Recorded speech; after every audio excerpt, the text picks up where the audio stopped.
শিশু কন্যাকে পুকুরে ফেলে খুন, যাবজ্জীবন কারাদণ্ড বাবার। দিনটা ছিল 2019 সালের 25শে নভেম্বর।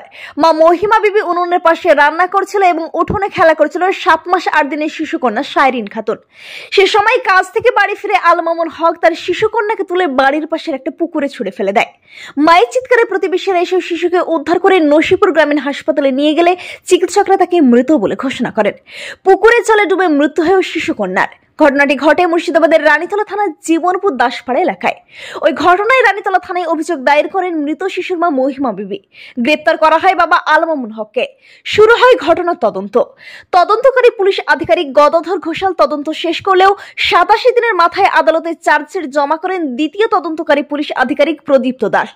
পুলিশের এই তৎপরতায় প্রথম তদন্তকারী অফিসার গদাধর ঘোষালের প্রশংসা করেন আদালত।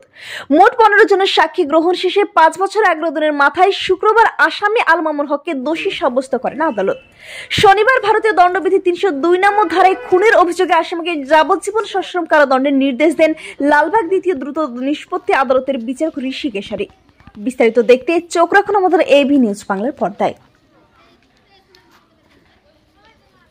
অন্যায়ের বিচার হয়েছে এবং সমাজে এই ধরনের অপরাধকে দমন করার জন্য এই বিচারকে আমি ন্যায় বলে এবং সঠিক বলে মনে করছি।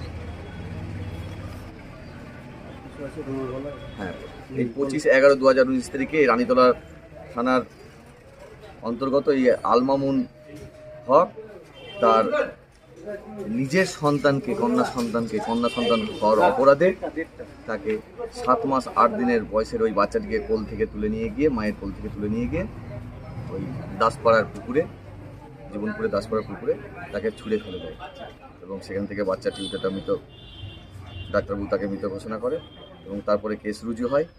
তার স্ত্রী মহিমা বিবি সেই অভিযোগ দায়ের করেন রানীতলা থানায় এবং তার অভিযোগের ভিত্তিতে কেস স্টার্ট হয় এবং তদন্তকারী পুলিশ তার সঠিক সাক্ষ্য প্রমাণগুলো সঠিকভাবে তৈরি করেন এবং কোর্টের মধ্যে চার্জশিট পাঠান। চার্জশিটের পরে আমাদের বিচারক সেকেন্ড ফার্স্ট ট্র্যাক কোর্টে আসেন এবং বারবার বলছে যে তিনি নির্দোষ, তিনি মানসিক ভারসাম্যহীন। ভুল বলছেন। একটা মানুষ যদি মানসিক ভারসাম্য হয় সে কখনো নিজে বলতে পারে না আমি মানসিক ভারসাম্য। এটা তার সে বাঁচার জন্য এই কথা বলছে, কিন্তু আদালত সেটা বুঝেছেন এবং ন্যায় বিচারই করেছেন। আপনার নাম? নাসিম শেখ, সরকারি আইনজীবী। অভিযোগটা ছিল যে ওনার স্ত্রী অভিযোগ করেছিলেন মহিমা বিবি যে আমার একটি বাচ্চা মেয়ে যার বয়স 7 মাস 8 দিন, ওই বাচ্চাটাকে জোর করে কোল থেকে দিয়ে গিয়ে পুকুরে ছুঁড়ে ফেলেছিল। এইটা তার এফআইআরে তার অভিযোগ ছিল।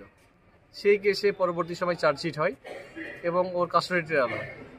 কাস্টডি ট্রায়ালের শেষে গতকালকে জজ সাহেব ওনাকে দোষী সাব্যস্ত করেছেন আর আজকে যাবজ্জীবন কারাদণ্ডে দণ্ডিত করেছেন। কত ধারায়? 302 আইপিসি। আসামির নামটা একটু বলবেন? আসামির নাম আল মামুন হক। আর যে অভিযোগ করেছিল অভিযোগকারীর নাম মহিমা বিবি। আচ্ছা, আপনার নামটা একটু বলবেন? আমার নাম শফিকুল ইসলাম। আচ্ছা, আপনি লালবাগ কোর্টের? আমি লালবাগ কোর্টের অ্যাডভোকেট।